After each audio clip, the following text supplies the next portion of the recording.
All right, welcome to Coke Arena. It's Paul Suellentrop and Bob Lutz from the Wichita Eagle after Wichita State's 77-66 win over North Carolina Central.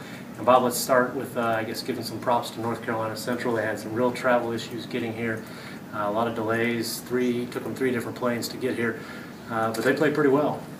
Well, they had a good second half. They were down 16 at halftime after practicing in a Ramada Inn yesterday. I guess that's a pretty good performance for them. They got hung up in Atlanta. So Ingram, unbelievable performance tonight. Just couldn't be stopped. So yeah, a representative team, a better team than you would expect from North Carolina Central, and a nice win for the Shockers, who just keep rolling. Yeah, I think the important thing about this game, it will not be an RPI disaster for Wichita State. It's a team that'll, I think they're 95 in the RPI now, and they'll drop some in conference play, but it'll end up being a pretty nice RPI game.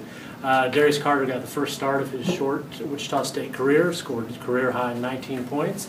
He seems to have really taken over that center position. Well, if you go back and look at our very first video, and I know you have, you would probably hear us say something like, "Where are the Shockers going to find an inside presence?" And they've been able to do it. We thought it was going to be Shadrach Laffield. Kadeem Colby's had his moments, but now it's kind of Darius Carter kind of taking that over, and I would look for him to continue to be a very key element for this team. He looks like clearly the best of those three. Does his scoring style remind you of Cliff Livingston at all? Not a real, not a high-flying kind of guy, but kind of gets good position, takes a lot of contact, and scores. Are you saying Darius Carter's number will be hanging from the rafters? I'm not saying anything. I like to exaggerate. Darius Carter, yeah, I mean, he and Fred Van Vliet both, they score in an unorthodox way a lot of times. Fred's great on the drive, bumping into a body and then getting a shot up that usually falls, and Darius kind of has that same way about him. He's good at drawing contact, and he's good at getting shots to go in. And he's a good free throw shooter, which is really an important part of that puzzle.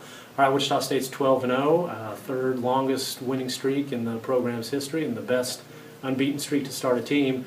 What's your overall? Oh, they're going undefeated. I mean, I'm being a little bit crazy there, but they have a tough game with Davidson. Davidson will be a good team. Bob McCullough can really coach, and they've got talent. And they pushed North Carolina last night, but the Valley just doesn't look very strong. And that's not to say that the Shockers won't endure some tests in the Valley. Obviously, they will, because teams will be up for Wichita State on a nightly basis. But this unbeaten string is going to go for a while. I think it's got a good chance, definitely. This, I think the biggest thing that in their favor is they've won on the road, and not a lot of top teams have done that. They've gone on 3 true road games and won all 3 of them. And give me a road game in the Valley that just, if you think they're up against it. Well, I think there's an Indiana State, Northern Iowa swing that really looks dangerous. February. Yeah, I think that overall Wichita State's the best team in the Valley, start to finish. But I think definitely on one night can Indiana State get the better of them. I think it's certainly a possibility. All right, that's it. Wichita State heads into Christmas break 12-0 after a 77-66 win over North Carolina Central. Thanks. Merry Christmas. Merry Christmas.